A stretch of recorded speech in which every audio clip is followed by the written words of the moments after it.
আজকে আমি তোমাদের সাথে আমার মায়ের হাতের আরও একটি রান্না মটর ডালের বড়ার তরকারির রেসিপি শেয়ার করছি। প্রথমে মটর ডাল জলের মধ্যে বেশ কয়েক ঘন্টা ভিজিয়ে রাখতে হবে। এরপর জল থেকে তুলে নিয়ে একটা ব্লেন্ডারের মধ্যে আদা আর কাঁচা লঙ্কা দিয়ে বেটে নিতে হবে। এরপর ওই বাটা মটর ডালের মধ্যে নুন, হলুদ গুঁড়ো, কালো জিরে আর সামান্য একটু চিনি দিয়ে সব কিছু মিশিয়ে নিতে হবে। এরপর গরম তেলের মধ্যে বড়ার আকারে ছোট ছোট করে এগুলো ছেড়ে দিয়ে ভেজে নিতে হবে।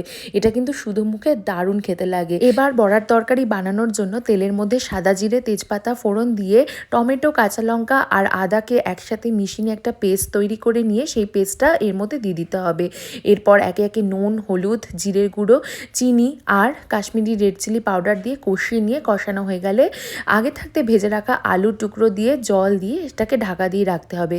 ঝোল ফুটে এলে বড়াগুলো ছেড়ে দিয়ে আরও কিছুক্ষণ ফুটিয়ে নিয়ে নামানোর আগে ঘি ছড়িয়ে নিলে তৈরি হয়ে যাবে মটর ডালের বড়ার তরকারি।